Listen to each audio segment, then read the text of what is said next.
Hey YouTubers, JB Coins here with another video. This one is what would be considered part of our educational series, trying to help you guys understand what it is you're looking for when you're collecting coins. The whole concept of searching through your change or coin rolls or going to coin shops or shows is you kind of need to know what you're looking for in the first place. And a key component in that is knowing about mint marks, where they are, where they aren't, where they belong, where they don't, where they came from, and the coins that should and should not have them. Because you would not believe how many people send us emails every week, almost every day. I got this exact same coin. It's got no mint mark on it. It's got to be the missing 82, no mint mark. No. No, not even close, 99.999% of the time. And we're going to explain why in this video. Now, if you're new to the channel, please consider subscribing. And don't forget to hit the notification button so you'll be notified whenever we post a new video, live stream, or have a giveaway. So in this video, which is the next in the series of new collector videos that will be in the playlist for collecting for beginners, but it also applies to a lot of collectors that are not necessarily new to the hobby. As I kind of alluded to, we're starting with the mint marks because lots of folks are confused by what they find, especially if there's no mint mark at all. So first, we're going to show you some examples, then the history of the mints and mint marks and what to look for. So, for example, in front of you, you see a 2015 P penny, and there's no mint mark. Now, doesn't mean that it's a missing mint mark. It means they didn't have a P on the penny until 2017. The 225th anniversary of the mint in Philadelphia. They did it as a surprise, and they promised that it would only be for 1 year, which is why 2015, 2016, no mint mark. 2018, back to no mint mark. Only 2017 P on a Lincoln penny has a P on it. A 2016 Philadelphia has no mint mark. So it makes it more complicated to say, oh, it must be a proof missing the S because I got this coin and it's a 2016 and it doesn't have a mint mark. No, wrong finish. It's not a proof. That's a circulation coin. And these are the kinds of things that you need to learn. Okay? Another example is right next to it. This one we get a lot because we did a really nice video about bicentennial Eisenhower dollars. Here's a 78 Eisenhower dollar. No mint mark. Oh my God, it must be, no. They did not start putting the Philadelphia mint mark or the P on the dollar coins until 1979, which happened to be the first year of the Susan B. Anthony series. So the Eisenhowers did not have a P on them.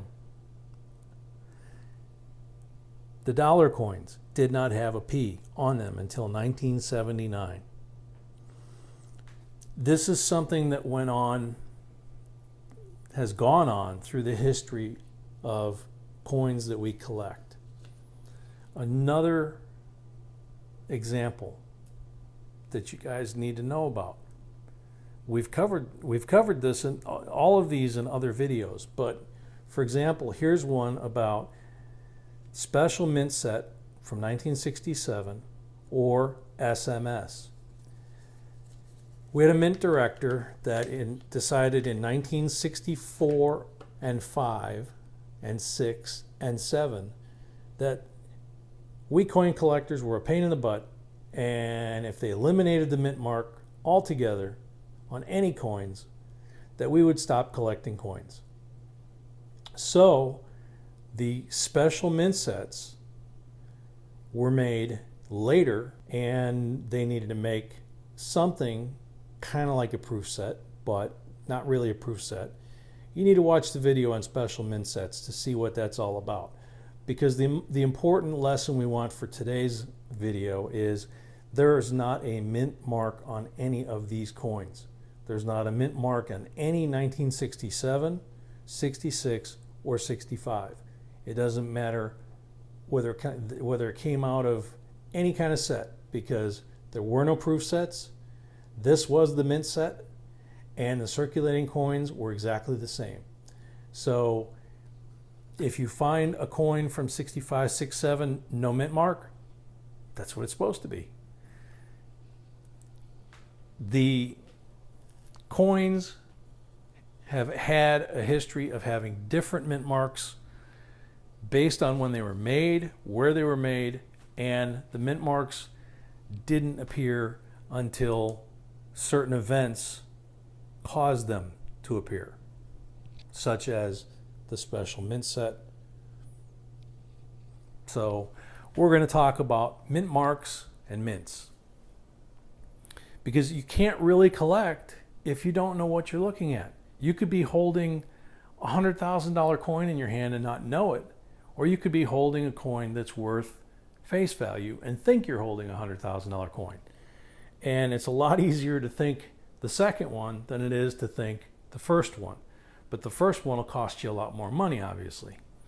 So we want to try and prevent that. We want to try and as we step you off into the education of how to collect coins, we want you to understand that the mints and the mint marks are huge.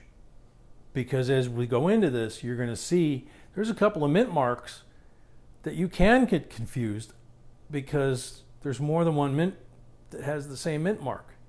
And the value between the two is huge difference, okay?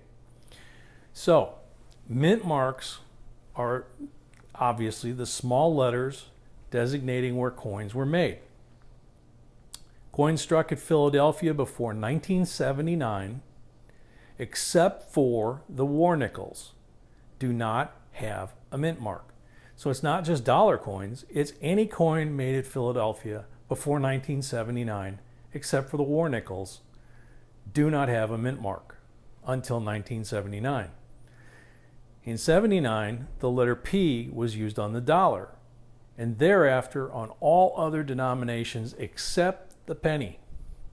In 2017, the P mint mark was struck on 2017 pennies for the first time ever to celebrate the mint's 225th anniversary. The mint mark position is on the reverse on nearly all coins prior to 1965. The cent is an exception, and the obverse after 1967. So if it's got a Denver mint mark or a San Francisco mint mark, that's where they would be. Prior to 65 on the back, after 67 on the front. Now, these are the mints, the US mints, that existed and still exist, and this is where the confusion can come in as to which mint did it really come from, and is it a little more valuable than I realized. Now, prior to 1872, there were states and territories and even cities that were minting their own coins, and even individual people that were minting their own coins. So in 1872, the Congress passed an act called the Coinage Act of 1872 that created the US mints, and the first one being the Philadelphia Mint. After that, we have the letter C. If you find on the back side of the coin, on the reverse, usually on the bottom of the coin, somewhere in the bottom, you'll find the mint mark. If you find just the letter C, that is, and in this case on gold coins only, from 1870 to 1909, they were made in Charlotte, North Carolina. After 1909, that mint was closed down. If you find one with two C's, particularly a Morgan dollar, they were gold and silver coins from 1838 to 1861, the start of the Civil War. CC stands for Carson City, Nevada. Lots of silver came out of Nevada and still does, and gold quite often is found with silver. The mints chased the gold, which you'll see as we go through these. So if you have a C, it's Charlotte, doesn't exist anymore. CC, Carson City, doesn't exist anymore. So as you can imagine, very desirable. The next one, D. No, it's not Denver. In this case, it's Dahlonega, Georgia. Gold coins only from 1838 to 1861. That was the first big gold rush in this country. They were making the gold coins right there because they were afraid of how to transport all the gold that they were finding. So they were moving mints to wherever the fields were found and setting up mints out there where the gold mines were, okay? And minting the coins basically on site. So Dahlonega, Georgia, which made some beautiful coins and has just the letter D on the back, made gold coins only from 1838 again to 1861. Civil War ended that mint. Also a D, Denver, Colorado, obviously 1906, still making them today. The quality still some of the best that we have in our coins. But the difference between a Dahlonega coin and a Denver coin, obviously, you're talking, you know, a 150-year-old gold coin versus a brand new coin. It's, you know, it's not going to be any comparison. Another one, you may find what looks like a 0 on the bottom. It's an O, usually on either a Morgan or on a gold coin. The O stands for New Orleans, Louisiana. That mint operated from 1838 to 1861, shut down for the Civil War, produced Confederate money, some of which looks identical to the federal U.S. money, but just says Confederate States on it. And that stuff's worth a lot of money. After the war was over, took a while, but eventually 1879, the U.S. Mint reopened the New Orleans Mint, and they produced coins for another 30 years till 1909 with the O mint mark on them. Any coin produced with the O mint mark on them has value if it's in good condition. The New Orleans Mint produced extremely beautiful coins, just like Carson City did and Dahlonega did, and they're very desirable as collectible coins. Then we come to Philadelphia. It says 1793 to date on the reference material I've got, and that's because they authorized it in 1792, but they had to build the building. So 1793 was actually the first year of production in that building, but the P was not used in the early years, as we explained. It was phased in on different coins based on what coin it was, and most of them not until the 1960s or later. So then you come to San Francisco, the S. That started in 1854 during the Great Gold Rush of California, and that obviously still continues to exist today. And finally, West Point, New York, that opened in 1984 as a mint, and they still continue to make coins for the mint today. They make collectible coins. They make, if you see a coin with a W on it, it's very special.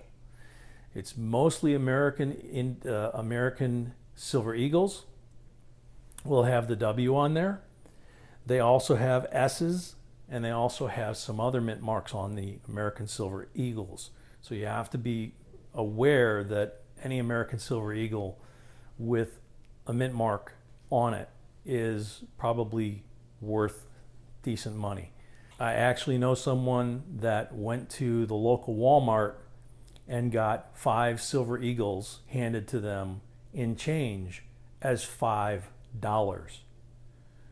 They routinely sell for $20 and up. So they were basically given $100 worth of silver or more because the cashier and the store didn't realize that they weren't dollar coins.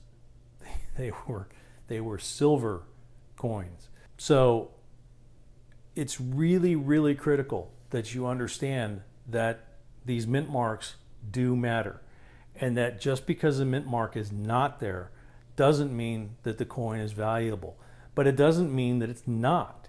You have to learn, and that's what we're going to try and do, is teach you guys what to look for, what's right, what's wrong, because every coin series is different. The pennies are different, the nickels are different, the older coins are different. In future videos, we will talk about things like the difference between collecting pennies and the difference between collecting quarters, for example.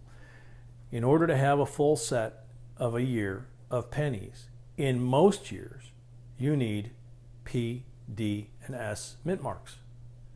Not always. Remember, 65 through 67, there are no mint marks. Older coins may only be 2 mint marks. The quarters, in the old days, P, D, and S probably got the job done. Again, excepting these. The last 20 or so years, the America the Beautiful series, you need more than that. There's other series that you need more or less than that. So we'll get into those in detail to help you guys out. So, couple of resources. The American Numismatic Association, or ANA, they bill themselves as the world's biggest coin club. They were founded in 1858 in New York, and they're still based in New York. There's also the American Numismatic Association, or ANA, which bills themselves as the world's biggest coin club. They were founded in 1891 in Chicago, moved to Colorado Springs in 1967, and established a museum there. They also have a museum there that you can walk through and see a lot of displays of a lot of coins that never leave there. They even have some extremely rare coins that the government basically has given them on loan. Coins that for us to own are illegal to own, but they have them there so that we can look at them. Okay, and the reason that we bring up the ANA and the ANS organizations is because both of them, obviously being founded in the 1800s, are the oldest coin clubs in the country and the largest coin clubs in the country. Both have websites and memberships that you can join and that you can use. Some of the stuff on the website is free, but they've got great reference material, and they're a great source of information. Obviously, you have us, jbcoinsinc.com, that you can check out our website. We have lots of reference material there, lots of links to resources, lots of resource material on the website, lots of photos, the coin lists, all kinds of things to help you guys learn and find.